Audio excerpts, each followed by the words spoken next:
So, when you first started getting into music, Yeah. was it always a dream to come out and break it in America? Yeah. I'm just very lucky that I get to go and play music everywhere, all over the world. You know, very lucky. You know, I wouldn't slit my throat if I didn't get to do it, but you know, still counting my blessings. And the great thing about this is that you're making music that you yourself want to make, as opposed to having to conform like maybe other artists have to. You know, when you were making this album, putting it together with people like Salaam Remi and Mark Ronson, right? Did you know when you were mastering it for the last time, did you know you were onto something big? I don't write stuff that I don't like. I really liked the stuff I was writing. You know, so I just like it. I suppose I was enthusiastic about making it, so I knew it would be good because I was so happy about doing it, so excited to do it.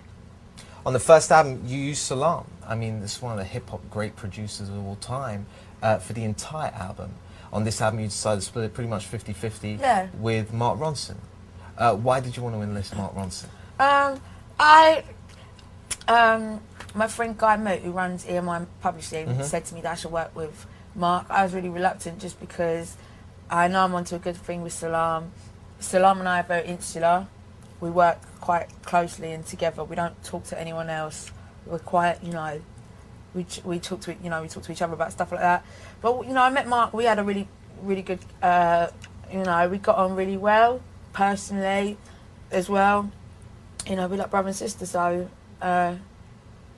you know, he was as excited about doing things and as enthusiastic as me, which was exactly the same things I love about Salaam. You know, Salaam's very, you know, a lot of producers are quite, you know, like, how can we do that? Or, that's never been done before. But they're just like, cool, let's do this, let's do that. And how important to the finished product is that kind of relationship between artist and producer? I suppose you need to be close enough to someone to trust them, but not so close that you can't be like, piss off, that's a really bad idea. Right. It's what Mark actually said in an interview. Yeah. That the one thing working with you was that if you didn't like something, you would just go and say, I don't like Yeah, it. I don't want to waste his time, do you know what I mean? I'm not going to go along with it just because, you know, he gives me puppy dog eyes. Do you ever kind of sit back and think, look, when you think successful female artists in America, you think Beyonce, Christina Aguilera, you think Shakira. These are all very kind of polished images, you know, these girls step out, they're probably ready for the cover of Vogue magazine. But you yourself have come out doing, you know, you've defied convention, not just with your sound, but also with your look. Right? How important is image to your career? I'm not really fussed. I'm very lucky that I got to make the kind of album I wanted to make. That's pretty much it. The rest of it, I'd tell everyone to piss off, so it doesn't really matter, I suppose. Performing out to the US, you're about to play a gig here in just a couple of hours. Is there one track on the album that you really enjoy performing? I love playing them all. I love playing Me and Mr. Jones, though. I love doing, what do I really like? I like all of them. Me and Mr. Jones, I have a question. I know you're a big fan of Nas. Was that for Nasir Jones? Yeah. It was? It's for Nas. It's basically me saying about how a fellow I used to see didn't get me in to see Slick Rick, which upset me. Right. But then I think when he didn't get me to see Nas, I just thought, you know what, I don't even like you that much, that you're going to not take me to see Nas. You know, Slick Rick, that's slighting, that hurts. But Nas, you know, it's just rude. I sacrifice our friendship for that. Now, you're someone that's been strictly about the music, like you say. It's just about you making the music that you want to make. When you were putting this album together and coming together with this kind of sound, you know, it's very different from what everyone else is doing. Yeah. Was that always a conscious decision to end up with this sound? Did you have it in mind before you stepped into the studio, or did it happen kind of organically with Mark and Salaam? No, nothing I do is like, listen, I'm just a musician, yeah. I don't think about who's going to hear it, who's going to buy it, who I'd like to hear it or buy it. I only make music that I would like to hear. That's all I've done. I'm lucky that I've been able to make it. Well, you've made music that you like to hear, but also what seems to be happening at the moment, the modern day hip-hop, some of the greats are really kind of accepting this sound that you've done. How did you feel when you get given an accolade like Jay-Z stepping on a remix? Yeah, I suppose it's lovely, isn't it? You don't ever hear people like that would ever hear what you do, let alone put a thing on it. Now, you've been real busy. I don't know whether you've read, but NME.com and loads of different websites have said that Prince today did a press conference in the UK where he's just announced kind of 20 dates all in a row, and he's requested you. What? Did you not know this? No. So he went and did a press conference in London today announcing 20 dates. This is going to be the last time he ever performs all of his greatest hits before he goes off to travel the world and study the Bible. And he said one artist's name that he would like to come on board and perform a song with. And that was you. Prince is going to study the Bible. Yeah. Listen, stay to the point. He's Prince asking is for going to you. be a rabbi. I'm the last. I would listen. Does that blow your mind still when you know, some of the artists have come up to you and said, listen, we want to work with you to have Prince? I'm going to Minneapolis, see you later. Prince! Yeah. I hope I can do it though. I don't know why I'm smiling. I really hope, I mean, I'll drop everything to do that. Well, he said it only yesterday. That must blow your mind Oh, when you hear that. Yeah. Yeah, but I don't know. How do you do it? How do you make sure that you stay grounded? You know, not even... Stuff like that doesn't make me go, oh, I must be the nuts. Stuff like that makes me go, want to do it tomorrow and the night after, you know. I just want to find out now, I want to find out after this, I want to find out how solid that is. I'm going to see. Well, he said it, and if he said it and you were able to do it, would you do it? Yeah. Okay. The other big Bells thing, on. it's just all day long. it's just getting bigger and bigger at the moment. Just announced the MTV Movie Awards. Yeah. Huge show. Yeah. You've performed at festivals in front of crowds. Is it more nerve-wracking? I mean, do you still get nervous? Is it more nerve-wracking doing those big TV shows or doing those big concerts? Neither, I suppose. Neither. It's adrenaline, isn't it? Yeah. It's not easy. It's nice. It's fun. And the MTV Movie Awards, very exciting. Yeah, very exciting. I suppose stuff like that's more nerve-wracking because you worry about what you look like on telly, rather than how you set, you know. At the same time, you can take it again if you have to, but you don't want to break up the all the atmosphere and all that. You come over to America, you've done some huge shows, you've done David Letterman, now the MTV Movie Awards, rubbing shoulders with all the biggest and best. I mean, you know, you're someone that doesn't really, like you said, you don't think that's it, it's brilliant. But do you ever kind of let it dawn on you that you will be, you know, people like Snoop Dogg? Did you hear what he went and said? No. That you inspired his new album, that he was crazy about the music for the pure reason that you did the album, only you, no guest appearances, nothing like that. And he went on to say how much he was a fan of your music. He's cool. He's a nice guy. I met him the other day. He's very nice. Right? He's really cool. So New York is a good experience so far. I met him on that way, up west, but I met him up west. Yeah, I met him in Shepherd's Bush. No, yeah, Upper West Side. Yeah. Oh, whatever. But yeah, yeah, very nice fella. Okay. It's cool. It's not like it's cool. Now you bring people that have been, you know, around you since you were in London. Do you get to bring your other half with you when you go on tour? Is that very important for you? Because leaving London, I guess the one thing you leave behind are family and friends. Yeah, with my fiance, which is nice. Obviously, but I don't really get to spend enough time with him. But it's cool. Is it easy to balance kind of, you know, what is turning out to be a very busy time in your life with having kind of a regular relationship? No, I want to wait on him hand and foot for the rest of my life. It doesn't really go hand in hand.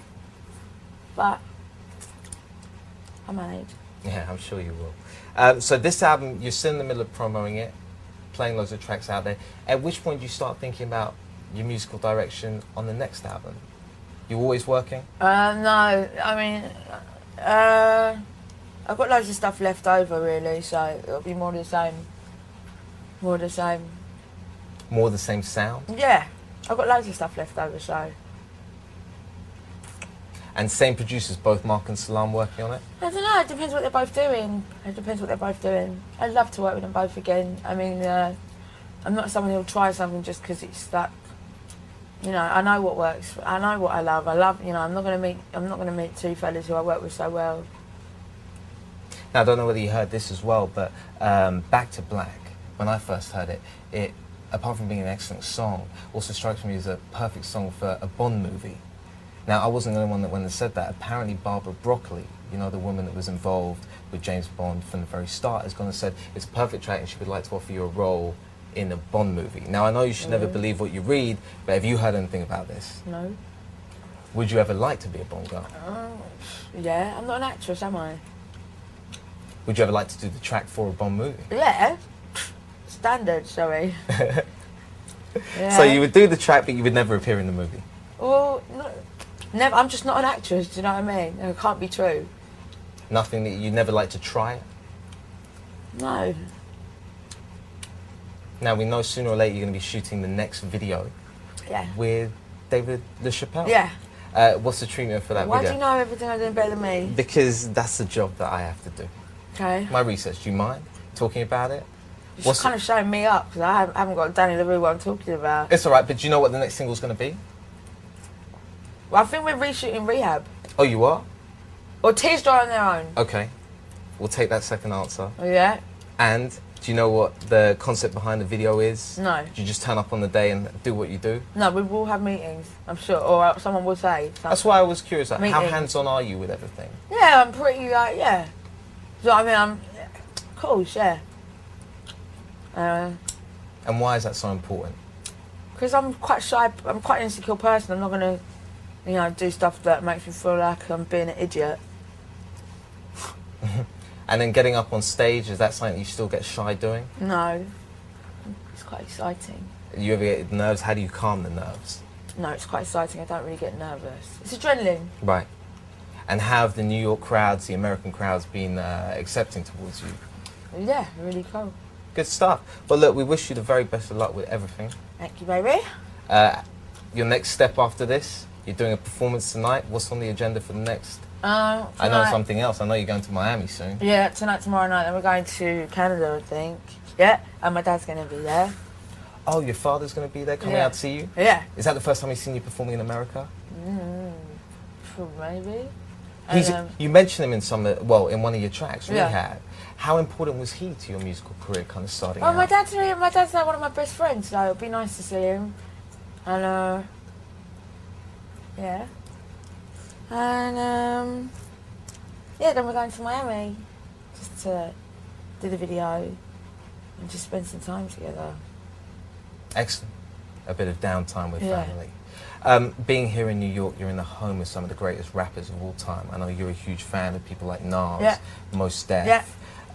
Do you think, and I just had this idea, that you would ever want to do, I know you have music left over from this album to do for your next album, with the way they're accepting you at the moment, a Brit coming over, a female Brit coming over, hip-hop has truly accepted you, would you ever think about doing kind of a collaborative effort with some of your favourite artists?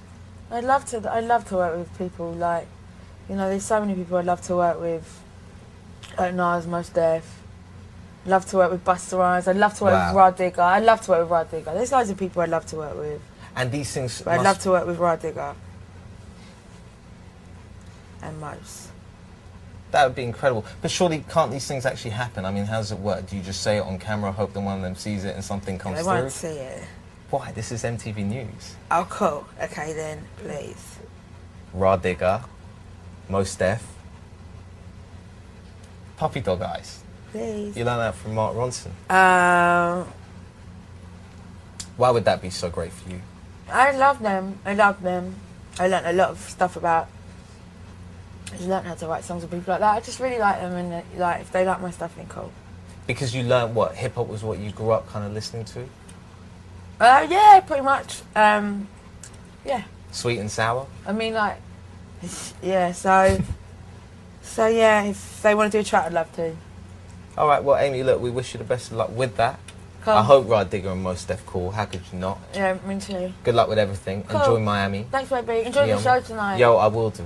Cool. What can everyone expect? If anyone hasn't come and seen the Amy Winehouse show, you say you're nervous, but it doesn't come across on stage. I didn't say I was nervous. Sorry, you say you're shy. Okay, whatever you just said. Yeah. Thanks, So- Tim.